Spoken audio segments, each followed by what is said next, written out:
Bom dia, boa tarde ou boa noite. Nesta aula de hoje, iremos estudar sobre a preparação das soluções. Para isso, vamos utilizar um exemplo muito comum, que é o soro caseiro. E também vamos refletir um pouquinho para que serve ele. Através desse exemplo soro caseiro, nós podemos ver o quanto que nós praticamos a química em nosso cotidiano, em nosso lar. Só que às vezes nós não sabemos os termos técnicos. E é isso que nós iremos estudar nesta aula de hoje. Vamos recordar o que nós falamos na aula passada. Na aula passada nós falamos sobre dispersão ou dispersões. E essas dispersões elas podem ser coloidal, suspensão ou solução. A diferença entre as três são a coloidal, o tamanho das suas partículas que está dispersa ali no solvente é de 1 a 1000 nanômetro. Ela é considerada como uma mistura heterogênea. Porém, as suas partículas não sedimentam e não se separam por filtração. Ou seja, o colóide, na grande maioria das vezes, nós precisamos de algum auxílio para poder visualizar as suas partículas. A separação de um colóide pode ser feita através de uma centrífuga ou de um filtro específico para o tamanho das partículas do colóide. Já a suspensão, o tamanho médio das partículas é acima de 1000 nanômetros. É uma mistura heterogênea e essa nós conseguimos já visualizar a olho nu. Não precisamos de auxílio de microscópio para ver as partículas dispersas ali na solução. Ela separa por filtração comum e as partículas sedimentam. Ou seja, por exemplo, se nós tivermos um copo de água com areia, a areia vai estar no fundo do copo. Ou seja, ela sedimentou. Quando eu coloco a areia no copo, ela sedimenta, ou seja, ela desce para o fundo do copo. Então, ela está ali no fundo do recipiente, no fundo do sistema. Já as soluções, o tamanho médio das suas partículas é menor que 1 nanômetro. Então, essa aqui é uma mistura homogênea, vai ver só uma fase, e não conseguimos visualizar ela a olho nu, e nem com auxílio de um microscópio. Essas soluções elas podem ser sólida, líquida ou gasosa, e as partículas não se sedimentam no fundo do recipiente. Desafio da aula de hoje. Imaginemos, Cauê passou muito mal durante a noite, teve diarreia e vomitou, ficando desidratado. No dia seguinte, ele foi ao médico com sua mãe. O médico receitou soro caseiro. Chegando em casa, a mãe de Cauê foi preparar o soro caseiro, indicado pelo médico. Qual a função do soro caseiro para combater a desidratação? Por que se usa sal, açúcar e água na preparação do soro caseiro? Para que serve o soro caseiro? Para combater a desidratação e repõe a água e os sais minerais perdidos provocados pelos vômitos e pela diarreia. O soro caseiro ele é indicado para todas as idades, inclusive para cães e gatos. Os diabéticos eles não devem tomar o soro caseiro e devem sempre procurar a orientação de um médico. Por quê? Porque para a preparação do soro caseiro vai-se açúcar. E às vezes essa quantidade de açúcar pode ser prejudicial ao diabético. Então, por isso que o diabético não deve tomar o soro caseiro. E sempre seguir as orientações do médico para controlar a diarreia e o vômito. Porque às vezes a pessoa está tomando o soro caseiro, porém não cessou a diarreia e o vômito. Então, para isso tem que se procurar a orientação do médico para ver qual que é a causa dessa diarreia e desse vômito. Como tomar o soro caseiro? Deve-se tomar esse soro caseiro no dia que preparou, porque o seu prazo de validade é de 24 horas. E vai tomando ele ao longo do dia em pequenas quantidades. Não se deve tomar mais de meio copo de soro caseiro de uma só vez, e bebês e crianças podem tomar o soro em colheres. Isto porque, como você está fazendo em sua casa, em sua residência, às vezes as suas medidas não são exatas. Então, por isso, recomenda-se a não exagerar na dosagem do soro caseiro ao beber. Quando que eu devo ir ao médico? Quando a diarreia e o vômito se mantêm por mais de 24 horas. Ou seja, estou tomando soro caseiro e a minha diarreia e o vômito não para, então imediatamente devo procurar um médico. E não é recomendado tomar remédio sem orientação médica, porque pode ser prejudicial à saúde.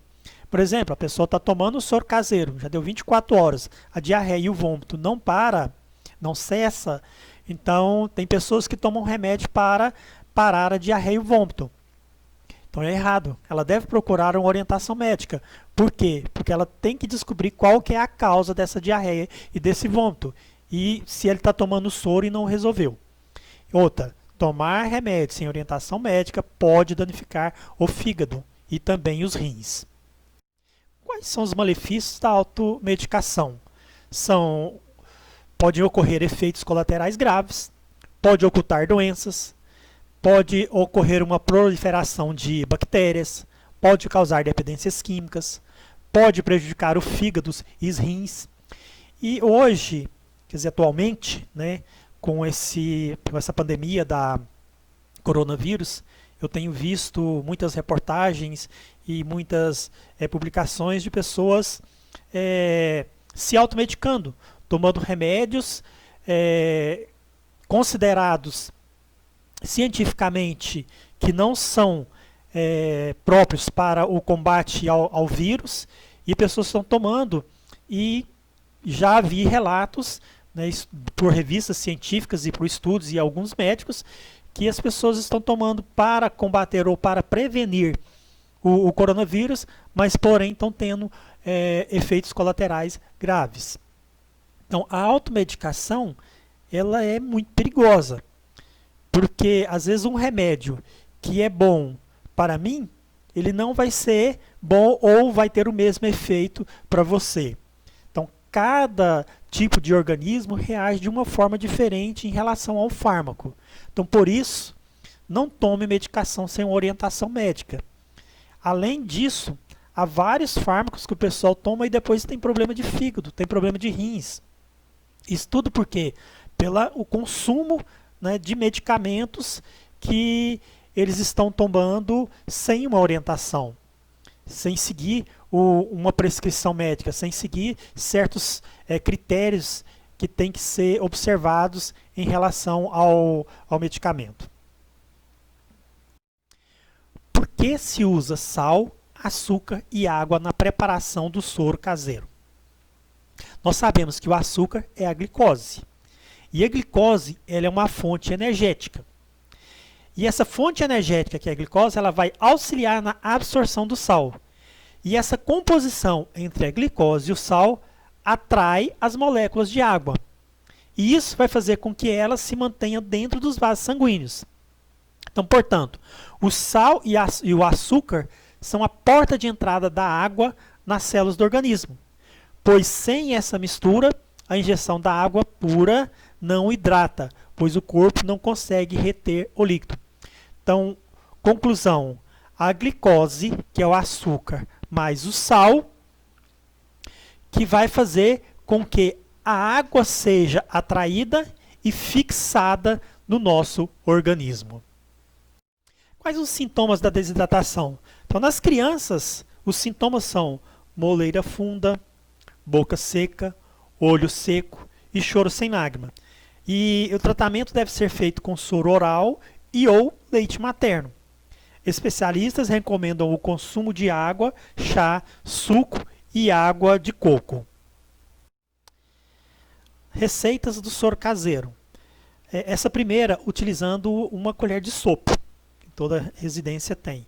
Então vai se utilizar 1 litro de água filtrada, fervida ou mineral engarrafada, 1 colher de sopa bem cheia de açúcar, ou 2 colheres rasas de açúcar, que dá 20 gramas, aproximadamente, e 1 colher de café de sal de 3,5 gramas aproximadamente. Então esses aqui são os ingredientes, ou seja, são os reagentes. Outra receita para 1 copo de 200 ml utiliza-se esta colher padrão, que geralmente é fornecida pelos postos de saúde ou farmácia popular. Então, utilizando essa colher de medida padrão, você vai usar 2 medidas rasas de açúcar do lado maior da colher, então esse lado maior são 2 medidas dela de açúcar, e 1 medida rasa de sal, desse lado menor aqui. 1 copo de 200 ml de água filtrada, fervida ou engarrafada. Então, ó, essa colher padrão é da Unicef e é fornecida em qualquer posto de saúde ou farmácia popular gratuitamente. Então, como preparar o soro? Você mistura bem todos os ingredientes, né, o sal e o açúcar, né? Nós químicos dizemos agitar, você faz uma agitação, ou seja, você vai estar dissolvendo o sal e o açúcar. Tem que dissolver totalmente. Depois de dissolvido, você vai tomar goles pequenos durante o dia. E a preferência é que você deva beber a mesma proporção de líquidos que foi perdido, através do vômito ou da diarreia. Ao provar o soro caseiro, este não deve ser mais salgado que uma lágrima, por exemplo. Ele tem que ter mais ou menos aquele sabor de uma lágrima. A durabilidade desse soro caseiro, como eu já tinha falado para vocês, é no máximo de 24 horas. Se for preciso tomar o soro por mais dias, deve ser preparada uma nova receita a cada dia. Bom, nós vimos até agora a preparação do soro caseiro. E quando você está preparando um soro caseiro, você está fazendo uma preparação de uma solução. Então, aquilo que você faz aí na sua cozinha, que é o seu laboratório dentro da sua casa, que é feito também dentro de um laboratório de química. Qual a diferença quando você prepara o soro caseiro no seu laboratório, que é a sua cozinha, e a preparação que um químico faz no laboratório? São os aparelhos utilizados, porque as medidas que o químico utiliza, além dos cálculos, que é a ferramenta que é a matemática, que tem que fazer os cálculos da quantidade de massa que vai ser usado, qual que vai ser a concentração, tudo mais, ele tem a balança, né? Então ele tem aparelhos que auxiliam ele nesse cálculo, para ter umas medidas precisas. Enquanto que em casa, né, no seu laboratório, na cozinha, as suas medidas não são precisas. Elas são uma estimativa, são uma aproximação. Então, como preparar uma solução? Nós sabemos que o termo solução é dado a toda dispersão, né, que forma um sistema homogêneo, que tanto a olho nu quanto ao microscópico nós não conseguimos visualizar. Vamos ver apenas uma única fase. O processo de preparação de uma solução envolve os seguintes procedimentos. Primeiro, determina-se a massa do soluto a ser dissolvida e coloca-se essa massa em um balão volumétrico. Então, por exemplo, lá na sua casa, quando você está fazendo o seu laboratório na cozinha, você utiliza, vamos supor, um copo de 200 ml. Lá no laboratório tem um balão, tá, que nós chamamos de balão volumétrico, em que ele cabe 200 ml. Então, o que o químico faz, que é o que você faz na sua casa? O químico vai lá na balança e pesa a quantidade de grama de açúcar que ele vai usar e a quantidade de grama de sal que ele vai utilizar. Tá? E esse é o soluto que vai ser dissolvido. Então, o soluto é o açúcar mais o sal e o solvente vai ser a água. E você na sua casa você faz por medidas, das medidas das colheres, como nós vimos ali atrás. O segundo passo, adiciona-se uma pequena quantidade de água e submete-se o sistema à agitação. Esse procedimento deve ser repetido até que consiga dissolver todo o soluto. Então, lá no laboratório, geralmente o químico coloca esse açúcar depois de pesado, mais o sal, dentro de um becker, adiciona-se um pouquinho de água e dissolve, ou seja, agita, até que esse açúcar, esse sal esteja totalmente dissolvido. Depois disso, dele ter feito esse procedimento, ele coloca, ou transfere essa solução que já foi dissolvida, que está no becker, para o balão de, por exemplo, 200 ml. E com isso, depois ele vai completar com água. Agora, em casa, geralmente, como que você faz? O certo seria você colocar só um pouquinho de água, dissolver e depois completar os 200 ml. mas geralmente a gente já coloca os 200 ml e dissolve, né? E demora mais para dissolver. Tá? Então, é um procedimento bem parecido, né? Só que tem alguns processos a mais no laboratório. Então, transfere-se, né, lá no laboratório, transfere-se para o balão volumétrico e depois adiciona-se água até atingir o volume indicado do balão, no caso aqui foi o exemplo que nós utilizamos, que é 200 ml. Bom, aqui está um exemplo de como são feita a preparação de uma solução no laboratório de química. Então, primeiramente, pega-se um recipiente, esse recipiente aqui é chamado de becker, tá? Que é esse copo aqui que está em cima da balança. Então, primeiramente, você pega esse copo, pesa, põe ele na balança e tara a balança, ou seja, você vai tirar a medida desse copo, vai zerar ela, ok? Então, depois disso, você vai colocar a quantidade de sal, que é o NaCl, que é o meu soluto, você vai adicionar nesse copo que já foi tarado, né? Para me ter só a massa do sal. Então, pesa-se o sal, depois adiciona-se um pouquinho de água, aí nós temos aqui a vareta de vidro, tá? E vai agitar esse sal aqui até ele dissolver. Depois dele dissolvido, nós vamos transferir ele para um balão volumétrico. Então, esse aqui é um balão volumétrico de 1 litro. E esse balão volumétrico tem uma risca, que fica aqui nesse gargalo, mas aproximadamente aqui nessa posição. Então, você transfere e você vai completar com água até chegar à marca que tem lá no balão de 1 litro. Tá? Então, isso, assim que é feito num laboratório. Em casa, você vai fazer no copo, né? Você não vai usar todo esse processo. Mas no lugar de você pesar, você vai usar as colheres de medida, vai dissolver, no caso aí o açúcar mais o sal, né, no copo. E no caso, se você não tem os 200 ml, você completa. Tá? Então aqui está um exemplo como é feita a preparação de solução em um laboratório de química. Então, quando você já prepara uma solução, você já vai conhecer algumas características dessa solução, que é, por exemplo, a massa do soluto, que você pesou, né, ou você mediu, então você já sabe qual que é a massa do soluto que está ali. Qual que é o volume final da solução? Eu vou preparar 200 ml. Então, eu já sei que o meu volume final da minha solução, o que é a solução? Solvente mais soluto. Então, a soma dos dois é a solução. Eu vou saber o meu volume final da minha solução. O volume de água que eu adicionei, também vou saber. Né? Isso é dado pela diferença entre o volume de água disponível e o volume de água não utilizado na preparação da solução. Ou também pela medida do copo. Eu tenho um copo de 200 ml. Então, eu sei que eu vou utilizar praticamente 200 ml de água. Que às vezes você vai utilizar não totalmente todo esse volume. Por quê? Porque tem o soluto ali junto naquela solução. E isso às vezes pode fazer com que diminua um pouco a quantidade de água que vai ser utilizada ao atingir os 200 ml. A massa de água, que é o solvente, né, também você vai saber. E a massa de água, como que eu calculo uma massa de água? Eu sei que a densidade da água ela é 1 grama por ml. Aí, a partir do momento que eu sei o volume da água, eu faço uma correspondência, ou seja, cada 1 ml de água ele corresponde a 1 grama de água. Então, se eu utilizo 500 ml de água, a massa desse volume será 500 gramas. Então, se eu utilizo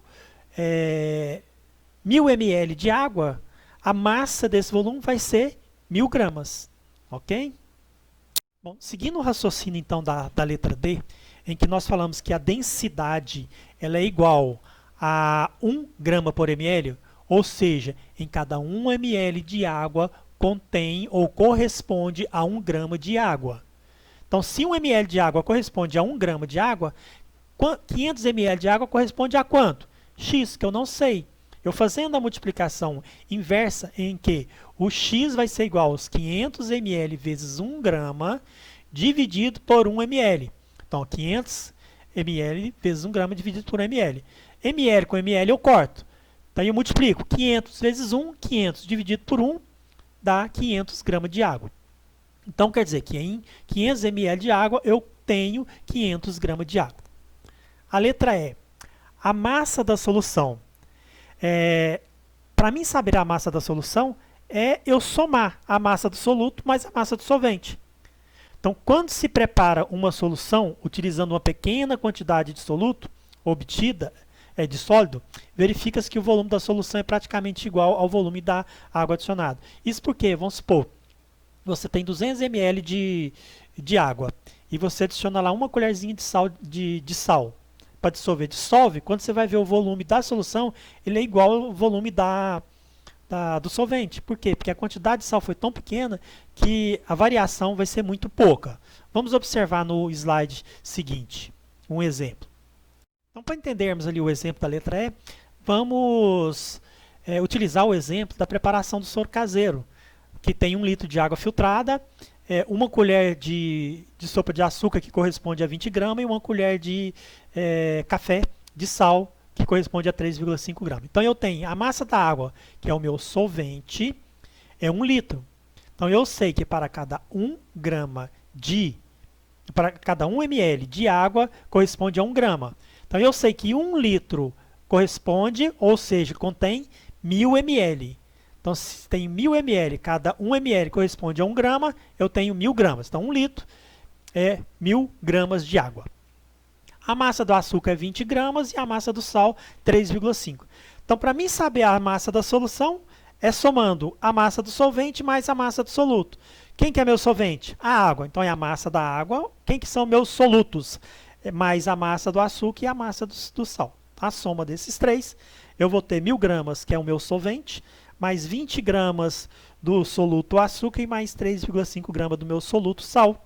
Eu vou ter, então, a massa da minha solução de 1023,5 gramas. Bom, então vamos resumir o que nós vimos na aula de hoje. Que a solução é toda a dispersão que forma um sistema homogêneo, tanto a olho nu quanto ao microscópico. A dissolução é um ato de misturar um soluto em um solvente, ou seja, a partir do momento que nós fizemos o soro caseiro, que você faz o soro caseiro, você adiciona-se no solvente, que é a água, o sal e o açúcar, e dissolve ele. Então, isso é uma dissolução. Quais são os fatores que influenciam nesse processo da dissolução? A temperatura e a concentração. A temperatura é que quanto mais elevada estiver a temperatura do líquido, melhor será a dissolução, ou maior será a dissolução. E a concentração, que é a quantidade do soluto, ela influi. Por quê? Porque a partir do momento que na solução você tem uma solução mais diluída, então você vai ter uma dissolução maior. Ou seja, na medida que você está aumentando a quantidade de água ou dissolvente numa solução, você está dissolvendo o soluto mais ainda. Tá? Por exemplo, então, quando você pega a água pura e dissolve melhor um solvente do que a água que já contém o soluto. Ou seja, se você tem um copo de água com limão e adiciona água, você está diminuindo a concentração do soluto que está ali. Você está dissolvendo aquele soluto. Ou seja, você está diluindo. A quantidade de soluto é a mesma, mas a quantidade de solvente está aumentando. Ok? Então, se você pegar então um copo de suco de limão e outro copo de suco de limão e misturar um no outro, você está só aumentando a quantidade de solvente e a quantidade de soluto. Então, você não está dissolvendo e nem diluindo. Então, a diluição é quando acrescentamos solvente, geralmente a água, a alguma solução. Com isso, o volume da solução aumenta. Então, quer dizer, eu estou aumentando o volume da solução. Estou diminuindo a concentração dessa solução, porém a massa do soluto permanece a mesma. Por exemplo, em um copo d'água vamos supor um copo d'água de 100 ml. Eu adicionei nesse 100 ml 20 gramas de açúcar e dissolvi isso. Então, isso foi uma dissolução. Se eu adicionar mais 100 ml de água, eu vou passar então de 100 ml para 200 ml. Eu aumentei a quantidade de solvente. É isso? Então, vou estar aumentando o volume da minha solução e, consequentemente, estou diminuindo a concentração. Por quê? Porque a massa do soluto continua a mesma. Okay? Então, a concentração que vai diminuir. Se com 100 ml eu sentia que estava um pouco mais adoçada, né, a minha água, se eu colocar mais 100 ml, parece que ela perdeu o sabor, né? Então diminuiu a concentração. Bom, então esse era o tema da nossa aula de hoje. Agora segue aqui as referências bibliográficas. Qualquer dúvida, vocês podem me mandar mensagem através dos aplicativos, que eu estou à disposição para responder. E obrigado pela atenção.